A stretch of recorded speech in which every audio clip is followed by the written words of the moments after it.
Hello students, नंद academy के YouTube channel में आपका स्वागत है। आज हम कक्षा 10 यूपी बोर्ड के जो हमारा गणित का पहला लेसन है वास्तविक संख्या, उसको स्टडी करेंगे। आपको कक्षा 9 में भी वास्तविक संख्या पढ़ाया गया होगा। जो कक्षा 9 का वास्तविक संख्या है, कक्षा 10 में उसी वास्तविक संख्या को थोड़ा सा डिटेल में आगे बढ़ाया गया है। तो कक्षा 10 के वास्तविक संख्या को पढ़ने से पहले हम कक्षा 9 के वास्तविक संख्या के बारे में थोड़ा सा जो है पहले समझ लेते हैं, या पहले थोड़ा सा उसको रिकॉल कर लेते हैं, फिर से याद कर लेते हैं कि क्या चीज़ थी वो। उसमें आपको बताई गई होगी, सबसे पहले प्राकृतिक संख्या के बारे में बताया गया होगा। अब वो जो प्राकृतिक संख्या थी हमारी, प्राकृतिक संख्या क्या थी, इसमें आपको बताया गया होगा कि प्राकृतिक संख्या, इसको हम अंग्रेजी में नेचुरल नंबर कहते हैं। ठीक, प्राकृतिक संख्या में बताया गया जो संख्या हमारी 1 से स्टार्ट होती है, 1 2 3 4 5 6, कहाँ से स्टार्ट होती है? 1 से स्टार्ट होती है और अनंत तक जाती है। इसको हम अनंत कहते हैं, अनंत तक जाती है। इसको हम लोग क्या कहते हैं? प्राकृतिक संख्या। यानी किसी भी चीज़ों को जो गिना जाता है वो प्राकृतिक संख्या का उपयोग करके ही गिना जाता है। हम कभी भी किसी वस्तु को 0 1 2 3 4 5 6 करके नहीं गिनते।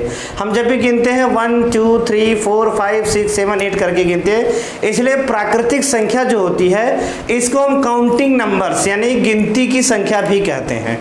इस प्राकृतिक संख्या को हम गिनती भी की संख्या भी कहते हैं। अगर आपसे कोई पूछे कि प्राकृतिक संख्या क्या होती है, तो प्राकृतिक संख्या में एकदम सिंपल से बता सकते हैं कि जो संख्याएं हमारी 1 से शुरू होती हैं और 1 से शुरू होकर अनंत तक जाती हैं, उसको हम लोग प्राकृतिक संख्या कहते हैं। यहाँ से एक क्वेश्चन बड़ा ही इंपॉर्टेंट बनता है, जो आपको बहुत सारे कंपटीशन एग्जाम्स में भी पूछे जाते हैं कि सबसे छोटी प्राकृतिक संख्या कौन सी है। अगर हम यहाँ से देखें तो सबसे छोटी प्राकृतिक संख्या हमारी क्या होती है? 1 होती है। सबसे छोटी प्राकृतिक संख्या क्या होती है? 1 होती है। ठीक ना, ये हो गया हमारा क्या? प्राकृतिक संख्या जो 1 से स्टार्ट होती है। जस्ट उसके बाद तो थोड़ा सा जब आगे बढ़े हम इसके, तो उसके बाद एक संख्या और है, जिस संख्या का नाम हमने जाना, जिसको हम लोग क्या कहा करते थे? पूर्ण संख्या। ये क्या था? हमारा पूर्ण संख्या था। अंग्रेजी इसकी होल नंबर होती है। अगर आपको याद होगा तो इसको भी बताया गया होगा कि पूर्ण संख्या क्या होती है। सेम, कोई प्रॉब्लम नहीं था। यही हमारी प्राकृतिक संख्या जो होती है, अगर इसको हम लोग 0 से गणना स्टार्ट कर दें, 0 1 2 3 4, अगर हम 0 से गिनना शुरू कर दें और अनंत तक, ये जो होती है हमारी, इसको हम लोग क्या कहते हैं? पूर्ण संख्या कहते हैं। क्या कहते हैं? पूर्ण संख्या। यानी प्राकृतिक संख्या जो है वो 1 से शुरू होती है, पूर्ण संख्या जो है वो 0 से शुरू होती है। यानी 1 से शुरू होने वाली संख्या प्राकृतिक संख्या, 0 से शुरू होने वाली संख्या प्राकृतिक संख्या। यहाँ आप एक इंपॉर्टेंट चीज़ समझें। इंपॉर्टेंट चीज़ यहाँ पे क्या थी? अगर हम लोग देखें तो यहाँ से अगर हम लोग देखें, इसके बाद से देखें, 0 के बाद देखें तो 1 2 3 4 यहाँ तक, इसके बाद ये कौन सी संख्या है? ये भी क्या है? हमारा प्राकृतिक संख्या है। कहाँ से? 1 से। क्या है? प्राकृतिक संख्या। यानी हम देखें पूर्ण संख्या में सभी प्राकृतिक संख्याएं सम्मिलित हैं। पूर्ण संख्या में सभी प्राकृतिक संख्याएं सम्मिलित हैं। फिर जरा हम पलट के अगर सोचें तो ये वाला भी हमारा क्या है? पूर्ण संख्या। ये भी क्या है? पूर्ण संख्या। यानी ये भी पूर्ण संख्या, ये भी पूर्ण संख्या। पूरा का पूरा अगर हम देखें तो सब क्या है? पूर्ण संख्या। यहाँ से एक क्वेश्चन हमारा बन सकता है। क्वेश्चन क्या बनता है कि क्या सभी प्राकृतिक संख्याएं पूर्ण संख्या हो सकती है? यस, बिल्कुल हो सकती है। यहाँ हम देख रहे हैं कि 1 2 3 4 5 6 7 8 इनफाइनाइट तक जो हमारी पूर्ण संख्या होती है या प्राकृतिक संख्या होती है, पूर्ण संख्या में सम्मिलित है। यानी हम कह सकते हैं कि जो जितने भी प्राकृतिक संख्याएं होती हैं वो हमारी पूर्ण संख्या कहलाती हैं, यानी सभी प्राकृतिक संख्याओं को हम पूर्ण संख्या कह सकते हैं। यहाँ से एक क्वेश्चन और उत्पन्न हो जाता है कि क्या सभी पूर्ण संख्याएं प्राकृतिक संख्या हो सकती हैं? क्या सभी पूर्ण संख्याएं प्राकृतिक संख्या हो सकती है? जरा फटाफट सोच के बताइए तो।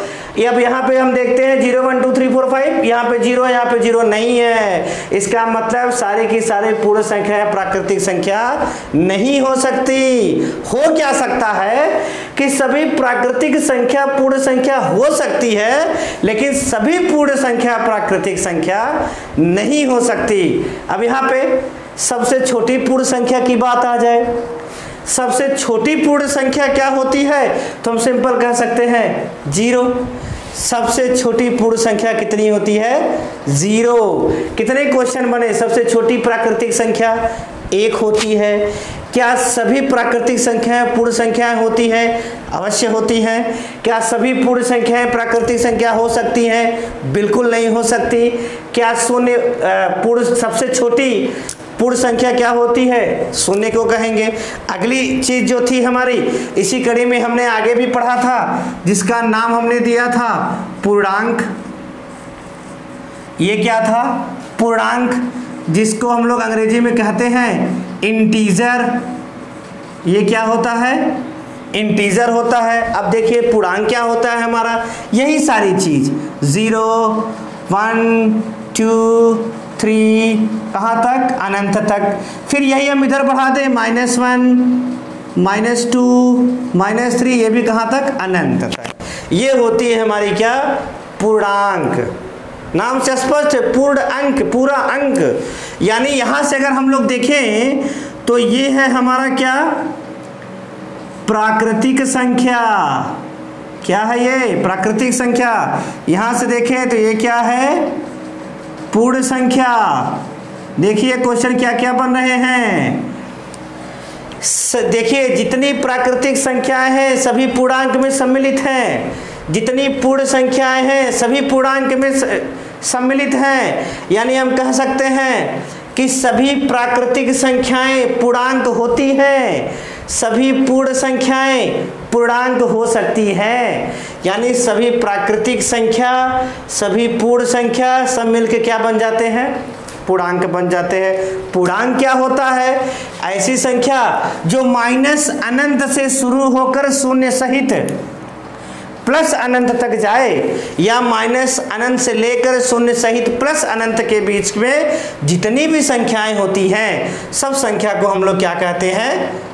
पूर्णांक कहते हैं। क्या कहते हैं? पूर्णांक कहते हैं। फिर वही क्वेश्चन, क्या सभी प्राकृतिक संख्याएं पूर्णांक होती हैं? अवश्य होती हैं। क्या सभी पूर्ण संख्याएं पूर्णांक होती हैं? अवश्य होती हैं। यहाँ पे हम लोग देखें क्वेश्चन में आता है क्या -3 पूर्णांक है? यस, अवश्य है।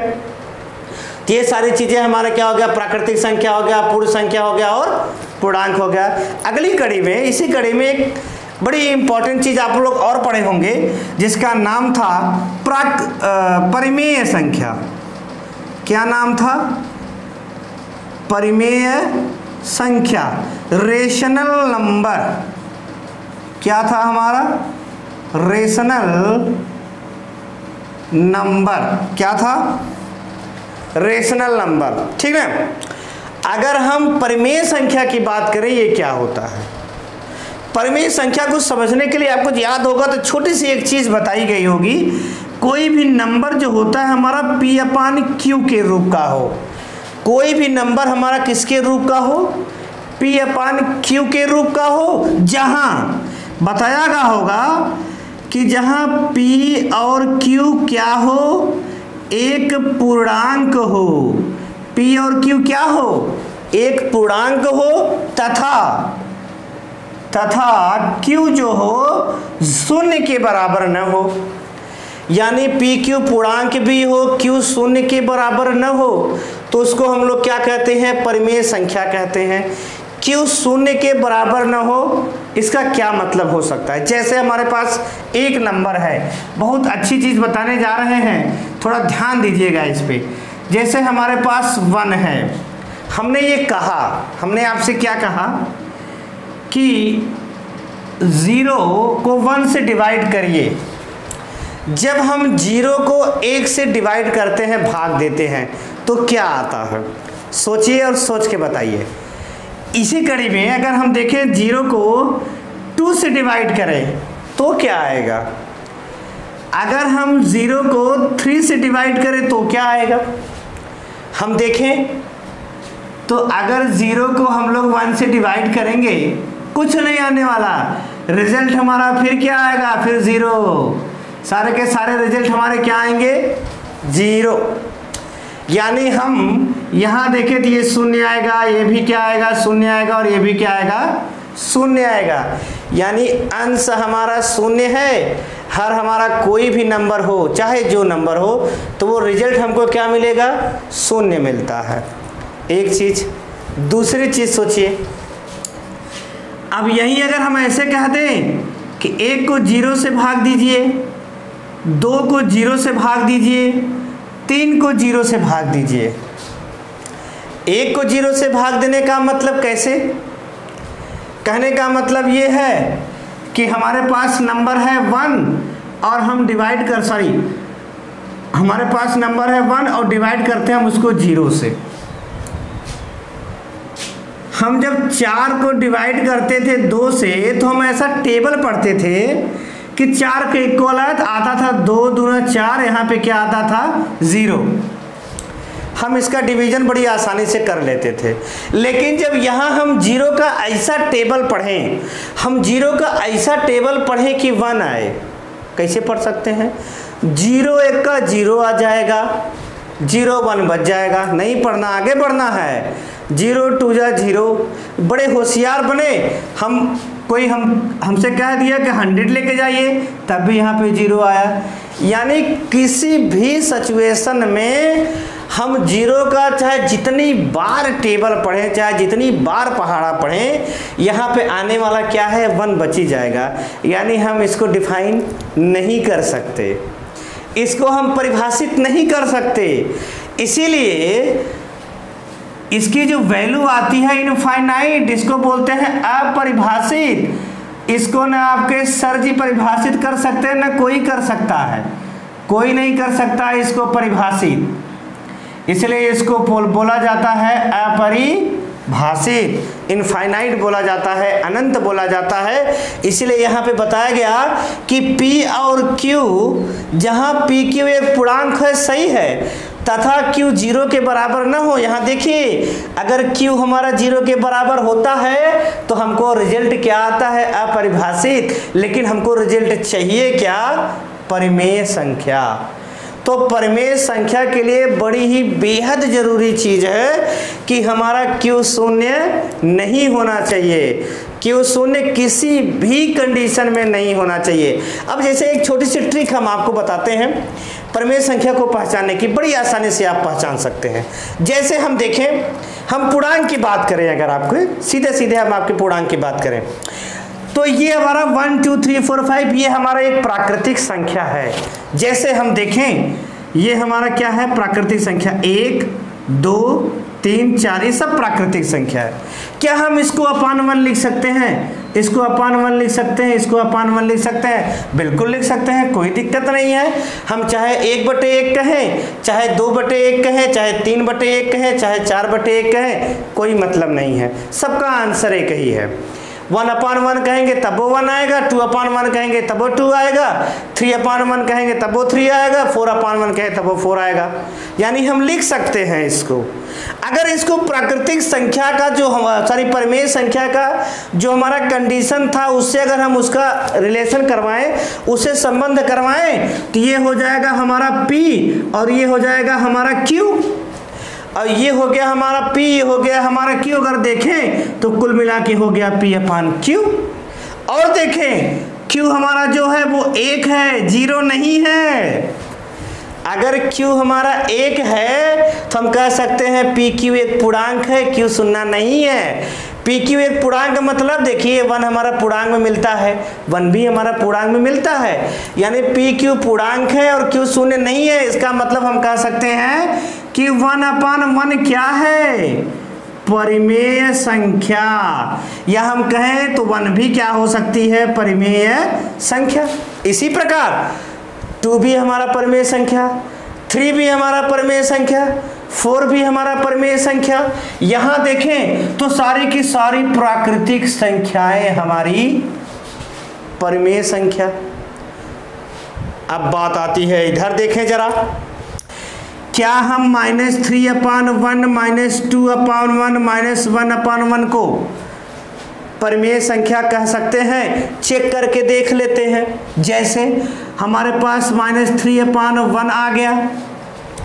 अब इस -3/1 को अगर हम चेक करें, इधर p कह सकते हैं, ये q हो जाएगा, ये पूरा p/q हो गया। q हमारा 0 नहीं है भाई, q 0 नहीं है तो क्या है? q 1 है, यानी pq भी पूर्णांक है और q शून्य नहीं है, तो -3 भी हमारा क्या है? परिमेय संख्या है। ऐसे ही -2 भी हमारा परिमेय संख्या होगा, ऐसे ही -1 भी हमारा परिमेय संख्या होगा, यानी हम कहें 1 2 3 4 5 भी परिमेय संख्या। इधर देखें तो भी परिमेय संख्या। बात बचती है किसकी? शून्य की। जरा हम लोग शून्य को चेक करते हैं, एक बार देखते हैं कि क्या हमारा शून्य भी परिमेय संख्या है। चेक करते हैं, ध्यान दीजिएगा। शून्य है ये हमारा, हम इसको चेक करने के लिए लिख देते हैं /1। ठीक बात। इसको चेक करने के लिए हमने लिखा /1, यहां पे देखा p और यहां पे देखा q, यानी हम देखें आ गया अब ये p/q के रूप में। q हमारा भाई शून्य नहीं है, q हमारा 1 है, यानी p/q हमारा परिमेय संख्या कब होगा? जब q शून्य नहीं होगा। यहाँ q शून्य नहीं है, q 1 है, इसका मतलब 0/1 हमारा परिमेय संख्या है। 0/1 परिमेय है, इसका मतलब हम लोग ये कहें कि 0 भी हमारी परिमेय संख्या है।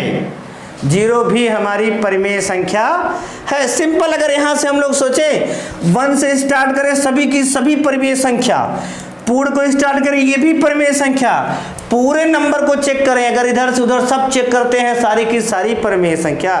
सिंपल, अगर हम लोग एक बार फिर से लॉजिक अगर लगाएं तो क्या सभी प्राकृतिक संख्याएं परिमेय संख्या होती हैं? अवश्य होती हैं। हमने चेक करा और देखा सभी प्राकृतिक संख्याएं परिमेय संख्या होती हैं, और साथ ही साथ हमने 0 को चेक करा, 0 भी परिमेय संख्या थी, 1 भी परिमेय संख्या, 2 भी परिमेय संख्या, 3 भी परिमेय संख्या, यानी हम कहें कि सभी पूर्ण संख्याएं भी परिमेय संख्या होती हैं। जब सभी प्राकृतिक संख्या परिमेय संख्या है, सभी पूर्ण संख्या परिमेय संख्या है, हमने इसको चेक करा माइनस वाले को, ये भी हमारी क्या थी? परिमेय संख्या थी, यानी सभी पूर्णांक भी हमारी परिमेय संख्या होती हैं। यानी हम अगर सोचें तो सारी की सारी संख्याएं हमारी परिमेय संख्या हैं। परिमेय संख्या को समझने का खाली एक नतीजा, एक रीजन क्या रहा? वो रीजन हमारा वो रहा कि p/q के रूप का हो, q हमारा शून्य न हो। यानी अगर हम लोग थोड़ी सी लॉजिक अगर बनाएं तो कैसे समझ सकते हैं कि किसी भी प्राकृतिक संख्या किसी भी परिमेय संख्या को हम कैसे पहचान सकते हैं। ये जरा देखिएगा, एक छोटी सी ट्रिक है, कैसे हम पहचान सकते हैं उसको, थोड़ा सा समझने की बात है। जैसे किसी भी प्राकृतिक परिमेय संख्या को पहचानने के लिए हमें 2-3 बातों का ध्यान रखना बहुत ही आवश्यक है। 2-3 बातों का ध्यान रखना बहुत ही आवश्यक है। जैसे फर्स्ट पॉइंट, हमको ये चेक करना है कि क्या वो p/q के रूप का है। फर्स्ट चेक करने के लिए देखिए, p/q के रूप का है, जो दिया गया संख्या है, क्या वो p/q के रूप का है? दूसरा, q कहीं 0 तो नहीं है, सॉरी, दूसरा p/q पूर्णांक है, p/q क्या है? एक पूर्णांक है। थर्ड हमको देखना है कि q हमारा क्या हो? शून्य न हो। अगर इतनी कंडीशन वो सेटिस्फाइड करता है, अगर इतनी सारी चीजें हम फट से चेक कर लेते हैं तो हम तुरंत बता सकते हैं कि दी गई संख्या हमारी परिमेय संख्या है कि नहीं है। जैसे हम एग्जाम्पल में अगर देखें, अगर हम -2 की बात करें, अगर यहाँ हम -2 की बात करें तो ये -2 को हम -2/1 लिख सकते हैं, कोई प्रॉब्लम नहीं है। अगर हम इसको -2/1 लिख सकते हैं तो तुरंत अब चेक करेंगे हम कि चेक करें क्या ये P/Q के रूप का है। अवश्य है, हम देख रहे हैं कि P/Q के रूप का है। ये P की वैल्यू -2 है और Q की जगह क्या है, 1 है, बिल्कुल है। अब हम इस -2 और 1 चेक करना है हमको, क्या PQ एक पूर्णांक है? तो P की वैल्यू -2, Q की वैल्यू 1 हमको चेक करना है। हमने पूर्णांक का देखा, वो -∞ से स्टार्ट था, -3, -2, -1, 0, 1, 2, 3, ये इनफाइनाइट तक था। हमने देखा -2 जो है ये आता है, ये पूर्णांक है, यानी P एक पूर्णांक है और 1 भी हमारा पूर्णांक है, यानी दो कंडीशन सेटिस्फाइड हो गई। P/Q के रूप का है, अवश्य है। PQ एक पूर्णांक है, अवश्य है। Q क्या 0 है? अब हम चेक करेंगे कि तीसरी कंडीशन हमारी क्या है। तीसरी कंडीशन में देखेंगे कि Q इजिकल टू कितना, Q इजिकल टू 1, यानी Q 0 नहीं है। इसका मतलब तीनों के तीनों सेटिस्फाइड हो गए। तीनों को क्या कर रहा है, ये स्पष्ट रूप से समझा रहा है। इसका मतलब हम कह सकते हैं कि -2 परिमेय संख्या है, अवश्य है। अगर हम चेक करें सिंपली 1/2 की चेक करें तो ये P है, ये Q है, दोनों पूर्णांक भी हैं। ये देखिए 1/2 और Q हमारा 2 है, 0 नहीं है। इसका मतलब 1/2 भी हमारी परिमेय संख्या है।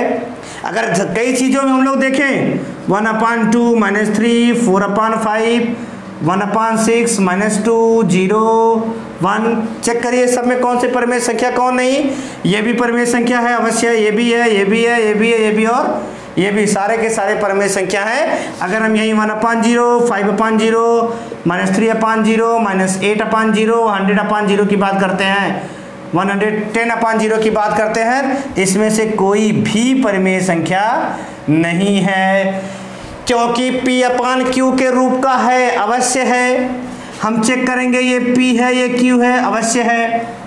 दोनों पूर्णांक भी हैं, लेकिन जरा अंतिम वाली कंडीशन देखिए, Q 0 नहीं होना चाहिए और यहाँ पे सब में Q 0 है।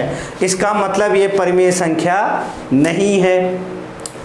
बात क्लियर? ये हमारा हो गया प्राकृतिक संख्या, पूर्ण संख्या, पूर्णांक हो गया, परिमेय संख्या हो गया। परिमेय संख्या को समझने का कुछ मेथड हो गया, हमारा कुछ तरीका हो गया। अब इसी कड़ी में एक चीज हमारा और था जिसको हमने कहा था अपरिमेय संख्या। क्या कहा था? अपरिमेय संख्या। कक्षा 9 का ये सब इंट्रोडक्शन है, आप डिटेल में पढ़े होंगे इसको। अपरिमेय संख्या हमारा क्या है? Irrational number. इर्रेशनल नंबर में आपको बताया गया होगा छोटा छोटा, जैसे कोई नंबर हमारा √2 है, √3 है, ये हमारा क्या होता है? अपरिमेय संख्या। ठीक, कैसे समझते हैं इसको? हमारे पास जैसे दो नंबर हैं, कोई नंबर है हमारे पास, कोई भी हमारे पास परिमेय संख्या है। परिमेय संख्या में आपको याद होगा, आप शांत दशमलव और अशांत दशमलव पढ़े होंगे। शांत दशमलव, अशांत दशमलव क्या था? जैसे हम 1/2 को देखते थे, 1 को डिवाइड करते थे 2 से, पॉइंट ले जाते थे 0, 2 5 जा 10 आ जाता था क्या? 0, यानी कितना आंसर आ गया? 0.5। ये शांत हो गया भाई, आगे नहीं जा रहा है। इसको हम लोग बोलते थे शांत दशमलव। अब यही चीज हमको अगर 1/3 का करते थे तो, सॉरी 10/3 का कर दें तो ये हो जाएगा 3 3 जा 9, 1 आ जाएगा, फिर पॉइंट बढ़ाएंगे 0, 3 3 जा 9। अब देखिए 3 3 लेके जाते रहिए, इसको 1 0 9 लेके जाते रहिए। ये क्या है? अशांत दशमलव। मतलब ऐसी संख्याएं, मतलब ये जो शांत दशमलव हमारा है अशांत, शांत और अशांत कुछ ऐसे हमारे डिवीजन होते हैं जो कि न शांत होते हैं नहीं अशांत होते हैं, उसी को हम लोग क्या बोलते हैं? अपरिमेय संख्या बोलते हैं। अब स्क्वायर रूट मेथड से अगर आप इसको सॉल्व करेंगे, इसको सॉल्व करेंगे तो ये क्या होगा? न शांत दशमलव में आएगा नहीं अशांत दशमलव में आएगा। आगे आपका ये भी बताया जाएगा, लेसन में आगे है, सॉल्व करा जाएगा इसको। तो ये जैसे हमारे पास सपोज करिए एक आ गया एग्जाम्पल 1 0, फिर 1 0 0 1 0 0 0 1 0 0 0 0 1। यहाँ हम देखें न ये शांत है और नहीं क्या है, अशांत है। देखिए एक बार 1 0, एक बार रुक भी नहीं रहा है और कोई टर्म भी नहीं बन रहा है इसका। ऐसी संख्याएं जो होती है हमारी, ये संख्या हमारी कहलाती है अपरिमेय संख्या। यानी संख्याएं एक्चुअल में अगर हम देखें, एक कैटेगरी अगर सबकी ग्रुपिंग करें हम इतना पढ़ने के बाद, सबको पढ़ने के बाद अगर हम लोग इसकी ग्रुपिंग करते हैं तो संख्याएं हमारी जो होती हैं केवल एक प्रकार की होती है, खाली एक संख्या होती है। उसी संख्या को हम लोग बोलते हैं क्या, वास्तविक संख्या, जो कि आपको लेसन में पढ़ना है।